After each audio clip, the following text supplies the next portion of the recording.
Welcome back, you filthy exiles. So I'm finally at a point where I can do a full build guide, and that's what this is going to be for Blazing Salvo. So a few things that sort of set its limits. So it's done every sort of boss in the game. The only bosses that I've been unable to do are Uber bosses, and there's just limitations with the build around. There's no leech mechanics or anything like that. To take down those bosses, it needs a whole different level of investment. But outside of that, it's hit 460 delve, and that's about where its comfort point drops off. And then beyond that, it's taken down, and you'll see at the start of the B-roll, Uber Elder, not Uber Elder, but Uber Elder, Cortex, Sirus, everything. It just absolutely eviscerates those bosses. So you could farm all day from doing, fragment or crest farming and things like that. And that's even with all the mods on the Atlas ticked on. Originally I had the Cortex mods, but I did remove them. And yeah, pretty much T16 farming, expedition farming, everything. Can do everything. The only thing this build can't do is Ubers, funnily enough. So take with that what you will. Will it do the feed? Yeah, it'll be able to handle the feed, no sweat. I haven't gotten to that because I'm working on a second build now. So anyway, so we'll just have a look at the quick tree, or the quick POB, and then we'll jump straight into the build guide and we'll talk through all the gearing. We'll basically cover off on gearing, gem setup, tree, how to get your leadership price working, and how to match up your intelligence and strength, Pantheon, some upgrades that you'll be able to do in the future. There's a few to this build. This isn't absolutely like T1 perfect, and there are some things that you could make more expensive and craft. And then we'll cover off on MTXs, so let's crack in. Okay, so the updated POB will be in the description, which is obviously this one here. I did make some adjustments to the tree and whatnot, you'll see that going in, but let's just talk about the validity of this. So, looking at the actual setup of the configuration, just so you know that it's not BS. So we end up with sort of moving defenses around and things like that, about 135,000 effective hit pool, so it's pretty tanky. That's extremely tanky. Projectiles hit at Sirus A9 damage, which is a stat that is just here, at about 9 mil all up, give or take, and that can go higher if you get the right wand and you get the corrupted implicits for the chest piece. But I just didn't want to double corrupt my my brass dome and risk losing it. Probably take that too. So anyway, let's just talk through this. So I've got time spent stationary as 1 to 5. This will be just because, well, actually no, this won't have any effects. So this was how the build was done previously. Beyond that, are we focused? Yes, we are using focus mechanic. I've got it mapped to my move button, which is this here. So yes, we're absolutely focused. Nose always gets itchy when I record. Do I have life tap? Yep. Frenzy charges. So yes, we do run a cold snap setup in my helm. And that is in here with cast when damage taken, and then when enemies die in the cold snap zone, then you generate frenzy charges. Just a really easy way to do it. I could switch that out for something else. But honestly, frenzy charges make this build even more fun when mapping, and you know, it's a big chunk of DPS. Will it work on bosses? No. So your DPS is going to drop down on bosses, but for mapping and delve and things like that, yes, you're going to have frenzy charges available to them. Just have, look, yeah, you lose a little bit of DPS, obviously, but it is what it is. Beyond that, are you on consecrated ground? Yep, Inquisitor, so we are. If you did have an onslaught flask or something like that, that would top your DPS out by another 700,000. So if you wanted to run an onslaught flask, and I switch between multiple flasks depending on the content I'm playing, that'll increase your DPS as well. Or if you get the boot enchant, I don't have it on my boots, but my boots are much tankier, make me much tankier. So it's just the trade-off that you play with this build. Going down, intensity. Yeah, if you're taking down a boss, you're going to be on intensity 4. There's going to be people that are like, oh, you're not going to be on intensity 4. Trust me, if you're hoeing into a boss and just slapping away, you're going to be on intensity 4. So that's not too much of an issue. As I said, Sirus, A9, because, you know, someone might want to put shit at this build. So, you know, yep, we are doing quite a lot of damage for that. And if you, honestly, if you quiver at 9 million DPS and say that that's low, then you need to get a reality check. Or, you know, go back to other places on the forums and stay there. And or this guide may not be the build guide for you. Maybe you want a 200 million DPS build that costs you 20 mirror that you'll never be able to achieve to follow. But anyway, that's a little cynical. But anyway, moving on. Beyond that, we do have Scorch. So I did set it at 15. There's an argument to say it's 15 in mapping and 4.5 on bossing.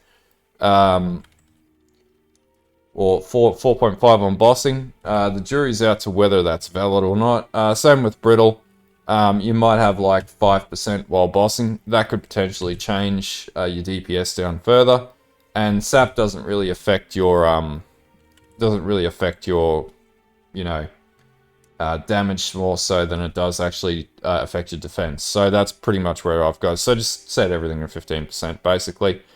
Is the enemy exposed to fire? Yes, they are. And the reason why they're exposed to fire is level 5 Awaken fire penetration. So that will give you fire exposure on hit for 10% at 20%. So that's where that's coming from.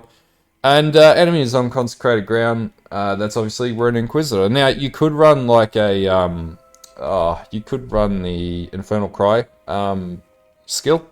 And if you had that, you'll pop your DPS up by another, you know, 900,000, give or take. So you could do that too. So there are some options to push damage. If you can get Unnerve on your glove, another 0.5 mil. And as I said, like there's plenty of min and maxing you can do. Like we're in such high damage numbers now that you can pretty much do anything with the build, and you're going to go up by like 500,000 to 1 million DPS for any stat.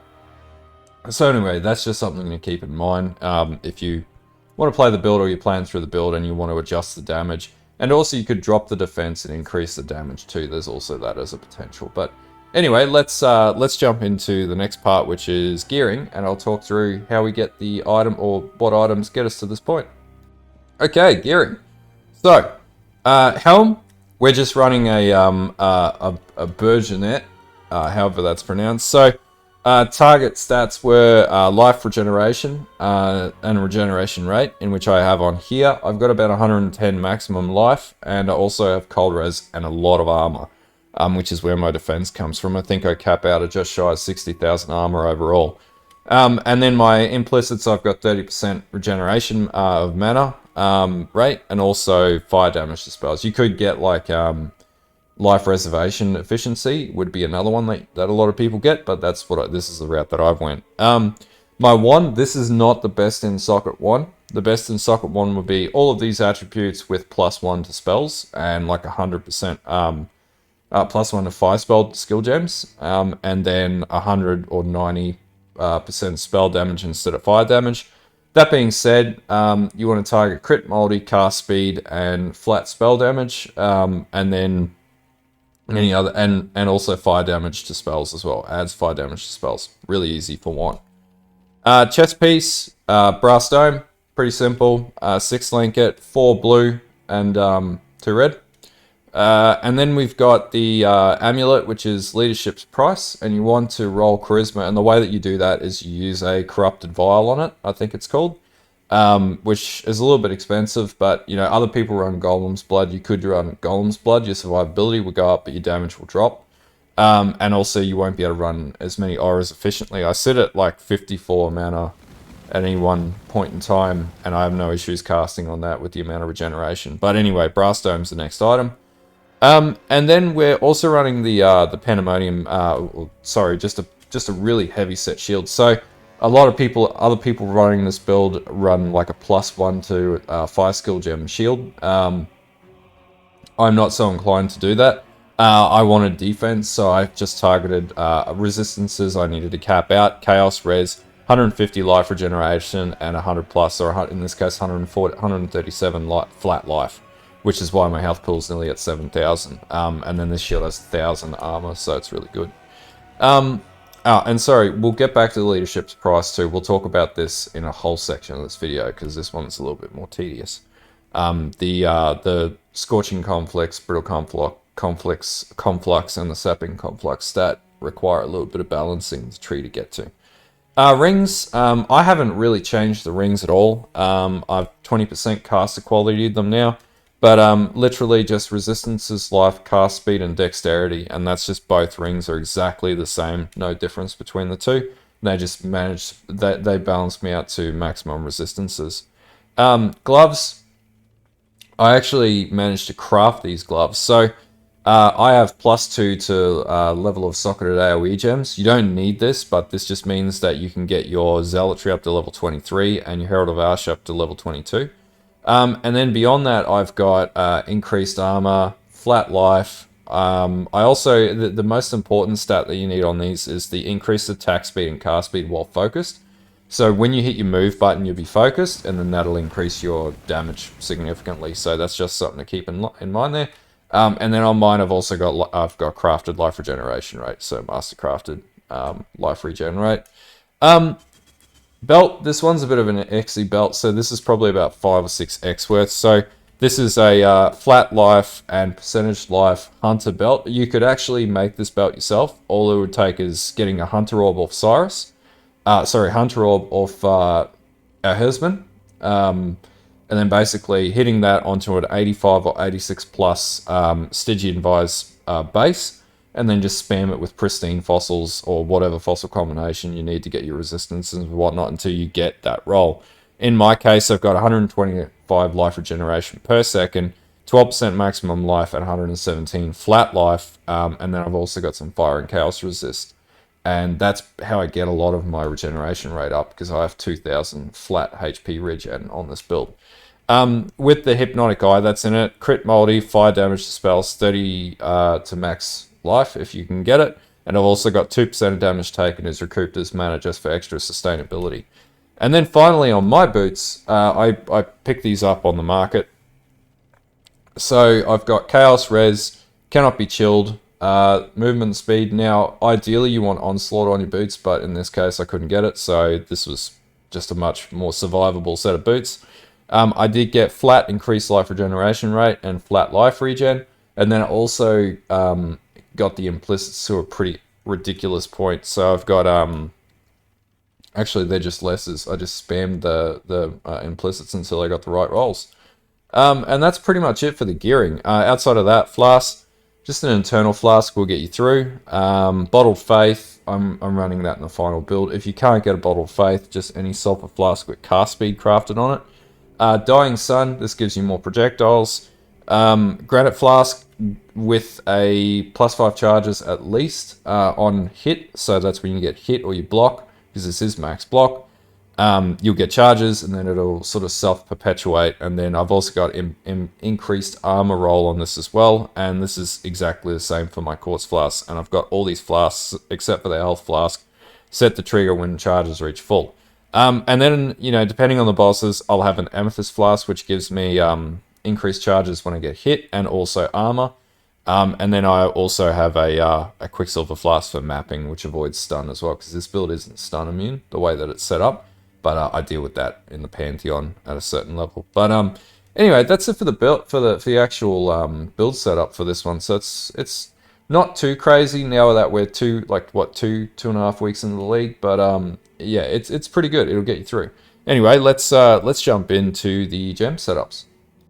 Okay, gem setup. So we'll start with the Helm and work our way down. So Helm we're running Cold Snap with a level 2 Cold Snap or level 1 Cold Snap with the level 1 cast when damage taken. We just need that to pop all the time. We're running 21 Anger, 21 Determination. In the wand we're running Arcane Surge, Flame Dash, and Sniper's Mark. It's really important that Arcane Surge is low enough so that it triggers when you run those skills. So as it is right now, mine is low enough that it is triggering when I'm hitting my Sniper's Mark. So I have a level 15 Sniper's Mark and a level 5 Arcane Surge, just based on where my dex is. In my shield, I'm running 21 Tempest Shield, 21 Divergent Righteous Fire. So if you want to amp your damage up, in particular I do this for bosses, I do this for a large, like mapping. You hit RF, and then yeah, it'll knock your spell damage up by the base amount for RF, and then you get another 20% for it being a Divergent gem as well. So this is best in slot for this build for beefing up. So basically it's a free aura. Beyond that, I've got a level 20 Defiance banner. I don't see the point in getting level 21 with this. You could, I think, get a Anomalous or Divergent, which will give you even more armor. But in this case, this is ample for what I need it for. And then armor. So Blazing Salvo, 21, 20. And if you really wanted to amp the damage up by another 0.5 mil, Divergent Blazing Salvo would be the target, and the reason being is it would give you, I think it would give you percentage amount as chaos damage, so convert your fire damage to chaos damage and tap that on top.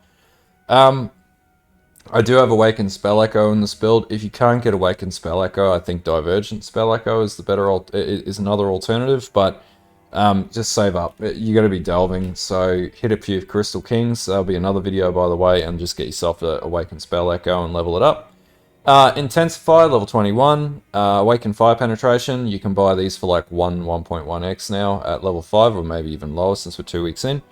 Divergent Inspiration, and the reason why we use Divergent Inspiration is because it further reduces the mana cost of skills. So I get 45% reduced mana at 20% with Divergent Inspiration. This is a little expensive, but it's worth having in the build.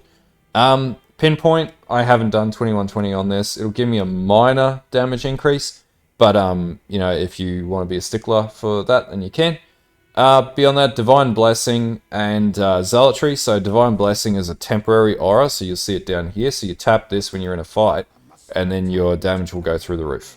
And you'll have a temporary Zealotry aura. And then I also use Life Tap on that because I can't cast it out of mana. I don't have enough mana. So I use life, which is why I have so much life regeneration in the build. And then I have Herald of Ash on this build as well. And then beyond that, in the boots, I've got Shield Charge, Cast when Damage Taken, Faster Attacks, and Molten Shell. And so we use a combination of Shield Charging and Flame Dash to traverse Delve or whatever. This build is made for being stationary, so we need a bit more mobility and able to navigate some of the boss fights and things like that. It's for IE Maven and everything. And by the way, this is done Maven and everything. It's cleared everything in the game, so my whole atlas is just about complete. And yeah, that's pretty much it for the gem setups. Really straightforward shit. Okay, so this is the fun part, the tree. Alright, so a lot of people ask me how I spec this tree. Now, the one thing I'll say, because we are running the leadership's price, and this will be the next part of the video, so stay tuned. We have to balance our attributes, two attributes, or the two highest attributes, and they must be equal. We do this with strength and intelligence at 288. Now, how do we do this? We'll get into this, but it's based on how this tree is set up. So if you're following this build, make sure you build this tree exactly the way that you see it here. Don't deviate. If you deviate, you'll fuck it up, and then you won't be able to balance it. But the two things that dictate the balancing of your stats are the attribute amount on your actual amulet. Make sure it's, like in this case, 15. If you can get 15, better. If not, you'll need to balance it, and the way that you balance it is by just 1 cobalt jewel. So I have 10 intelligence. That brings me up to 288, and then I'm good. And if I didn't have the right amount of intelligence in my amulet, then I would need to balance that back down based on the difference here to get it to strength. So it's really just figuring out how to get your intelligence to match up with your strength. And that's pretty much it for how to get it to work. So you have the scorching and brittle and whatever, and sap conflux. But outside of that, let's talk about the tree. So obviously we start here in the Inquisitor zone. Now, when I started this build, I pretty much moved up. I picked up the anointed flesh nodes really early.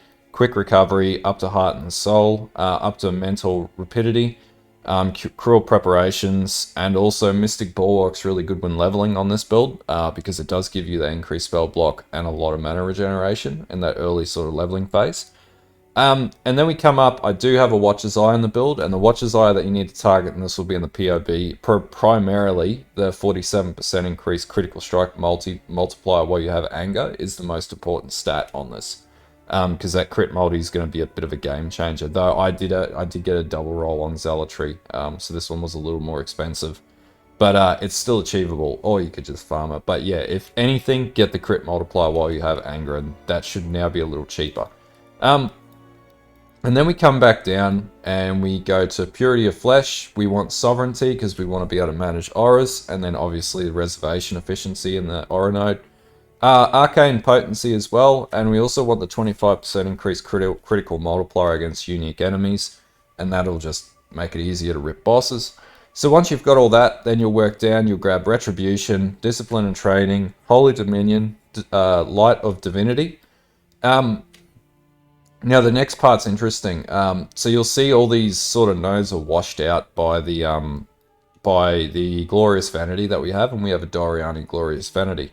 So this will also help in reducing and balancing the strength in the build, because it does knock these nodes and stop them from acquiring strength attribute.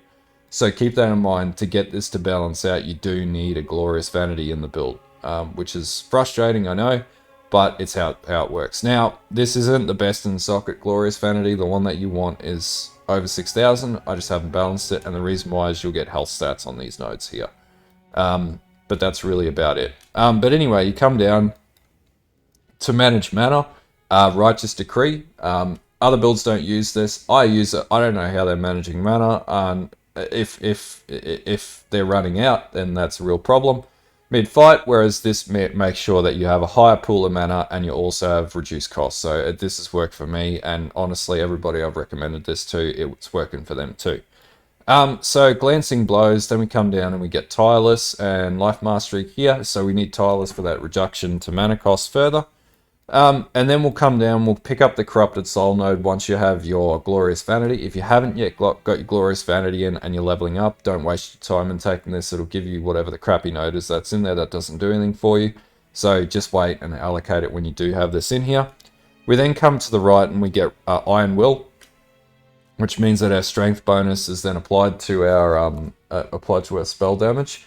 And then we grab Constitution, we grab Shaper. Now this one's going to be when you get a bit more currency, but we have Unnatural Instinct, and the reason why is this gives us all these nodes allocated within this area.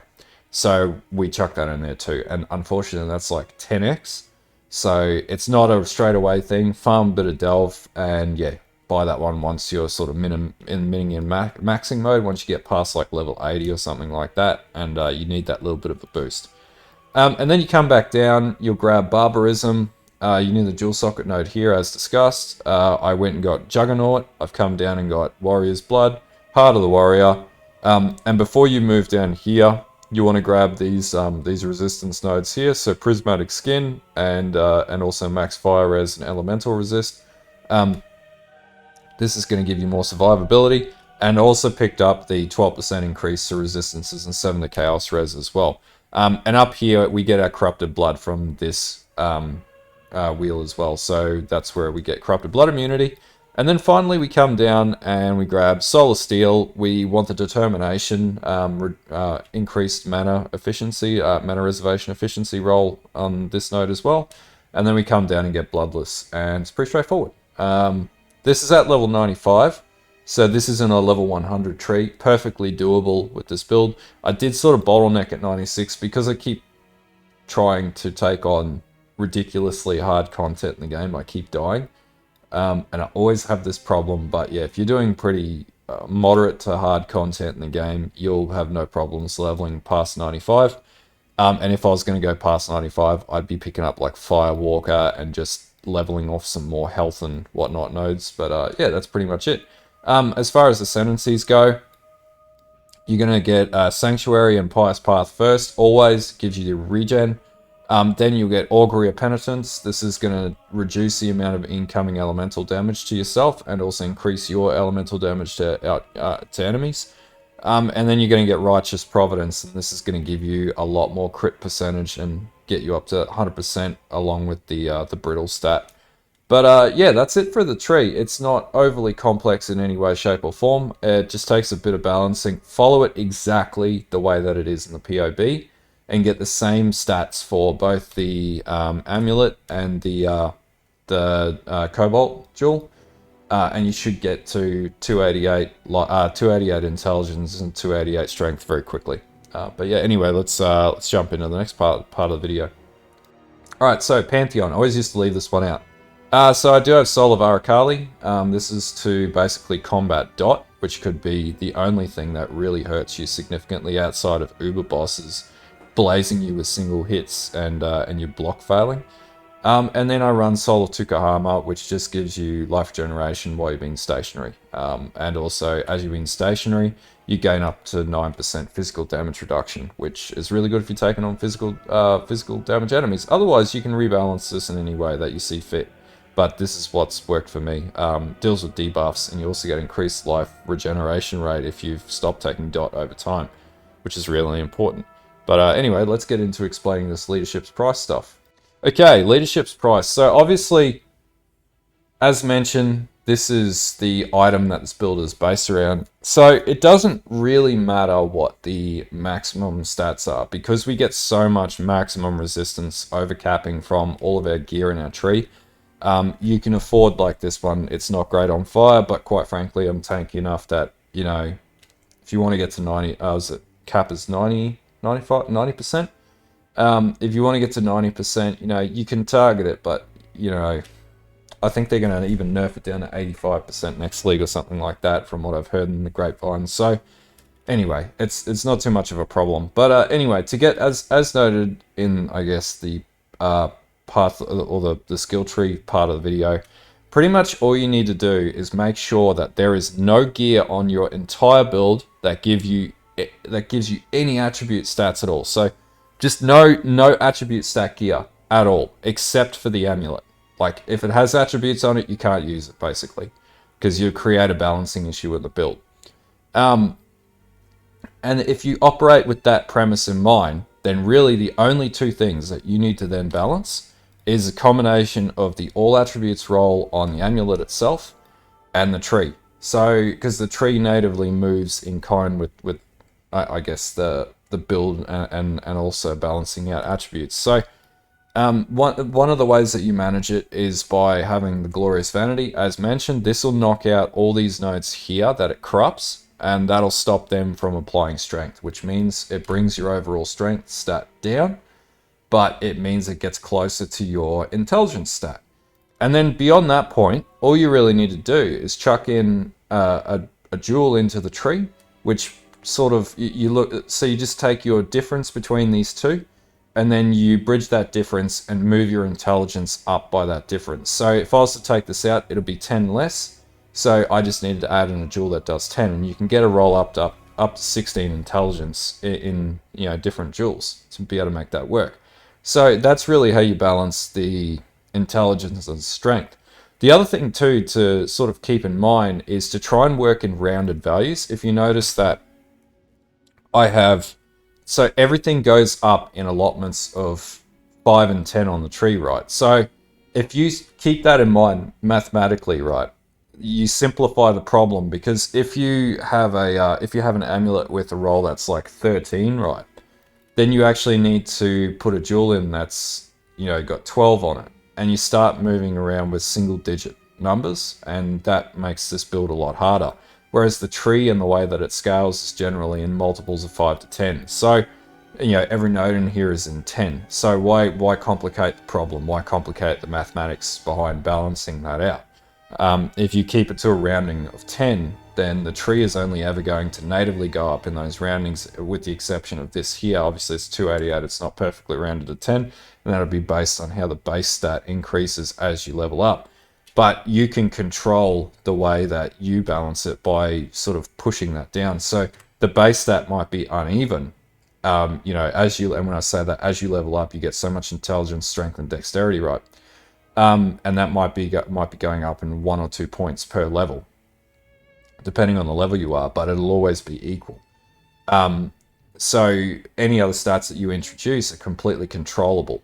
So if you've got 12 and your stat goes up to 13 on both intelligence and strength, it doesn't matter if you add a stat of 10 onto it for both rolls, or either roll, because they're always going to be at, so 13 plus 10 is going to be 23, and 13 plus 10 is going to be 23 on the other stat, depending on if you target it. So if that makes sense to you, that's pretty much my mindset when balancing this. But that being said, do the tree exactly the way that I've got it here. You should be able to get the glorious vanity jewel and everything. Don't deviate from any of the nodes. If you want to manipulate and move nodes around, change the crit nodes or health nodes or whatever, but pretty much this build is at a point where you can't deviate the tree.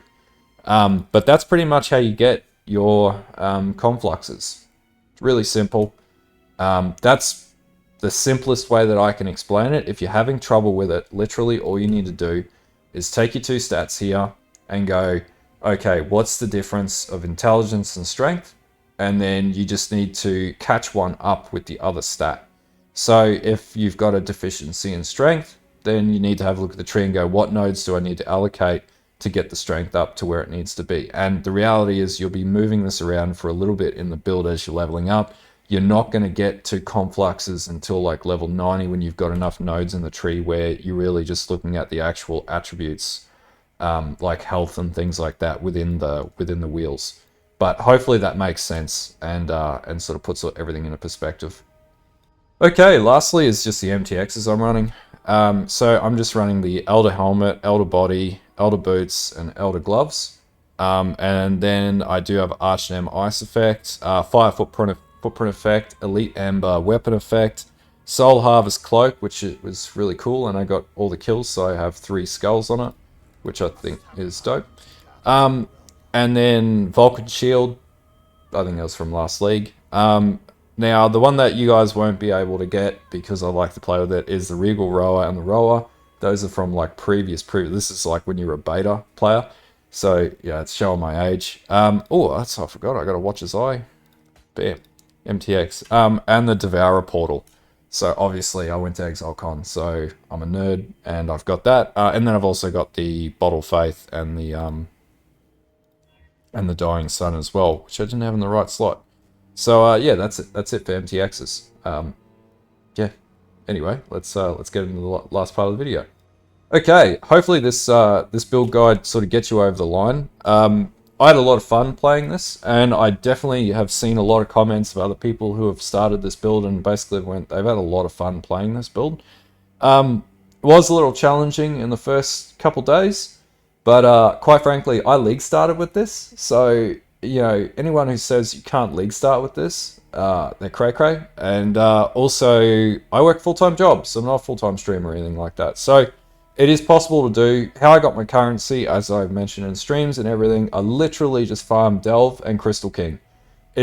For me, it's the most consistent way to get currency, and what I look for on the Crystal King is All's Uprisings, and then I just sell the different roles that are on them. And it's as simple as kill the Crystal King, All's Uprising drops, price check it on POB, or bloody Awaken POE, and then put it in your stash and just leave it in there until somebody buys it for like 20, like Determination buys it for 28x. And I've seen a lot of peeps in the comments doing the same strat, and it works. And fortunately, nobody's farming Crystal Kings, so there's a complete lapse in the market at the moment in that respect, because they're really good amulets. They are they're make or break build defining amulets.